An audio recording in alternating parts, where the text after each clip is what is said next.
Everyone welcome to my channel. आज हम permeability of plasma membrane के बारे में डिस्कशन करेंगे, जो कि एग्ज़ाम पॉइंट ऑफ व्यू से बहुत ही इम्पोर्टेंट चैप्टर है और वो हम सिर्फ 3 मिनट में कवर करेंगे और उसमें से एक क्वेश्चंस हर एक एग्ज़ाम में श्योर शॉट आता है। सो चलिए, क्या है permeability of plasma membrane? Let's go discussed.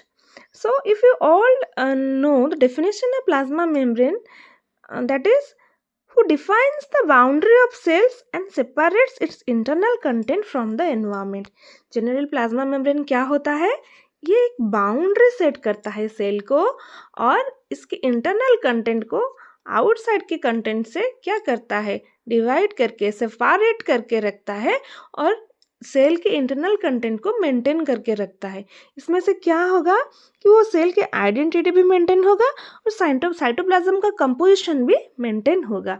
सो इसीलिए प्लाज्मा मेम्ब्रेन क्या करता है, वो सिलेक्टिवली बैरियर करता है मॉलिक्यूल्स को और चुन चुन के मॉलिक्यूल्स को सेल के अंदर भेजता है। तो इसीलिए उसे सिलेक्टिव परमेबल मेम्ब्रेन भी हम बोल सकते हैं। सो प्लाज्मा मेम्ब्रेन के अगर हम स्ट्रक्चर देखेंगे तो प्लाज्मा मेम्ब्रेन क्या होता है, एक फॉस्फोलिपिड बाइलेयर होता है।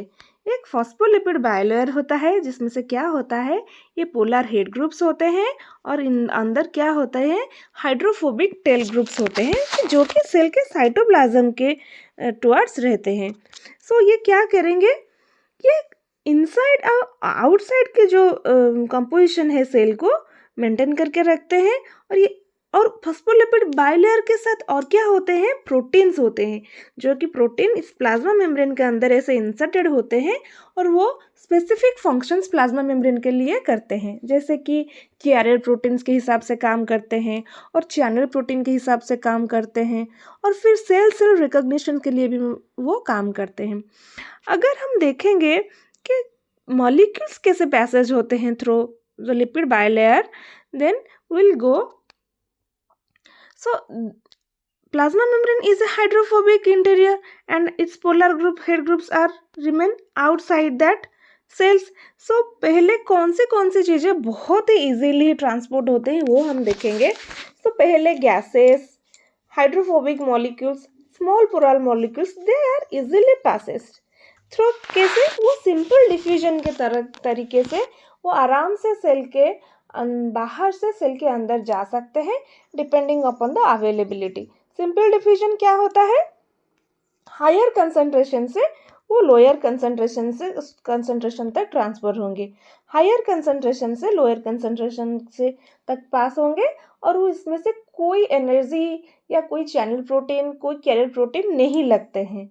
अगर हम देखेंगे लार्ज पोलर मॉलिक्यूल्स जैसे ग्लूकोज वगैरह, उनके ट्रांसमिशंस इजीली नहीं होते हैं, इनके लिए क्या लगता है, चैनल प्रोटीन लगता है, कैरियर प्रोटीन लगता है। उसे हम क्या कहते हैं, फैसिलिटेटेड डिफ्यूजन कहते हैं।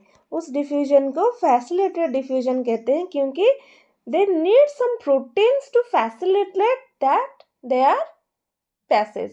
दे need some proteins to facilitate their passage. So वो चैनल प्रोटीन और कैरियर प्रोटीन के थ्रू से ही वो गुजरेंगे, वो डायरेक्ट ट्रांसफर नहीं हो सकते।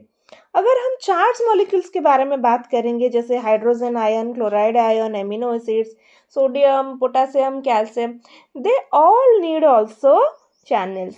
the channels may be voltage gated channels, may be ligand gated channels। so depending upon the ions, they select channels and through them they passage the plasma membrane. तो इसमें से क्वेश्चन कैसे आएगा, ये क्या करेगा कि एक ऑर्डर दे देगा 4 पॉइंट्स में एमसीक्यू क्वेश्चन अगर देखेंगे और बोलेगा कि arrange the correct order from higher to low concentration. So ये गैसेस दे देगा, hydrophobic molecule, small polar, large molecule, charge molecules ऐसे दे देगा और बोलेगा कि कौन सी चीज़ें बहुत जल्दी पास होती है और कौन सी चीज़ें बहुत स्लो जाती है। तो ये क्वेश्चन आएगा, श्योर शॉर्ट क्वेश्चन आता है इस चैप्टर से। So thank you very much. If you really like, I hope, then please subscribe, share and like my channel. Thank you so much.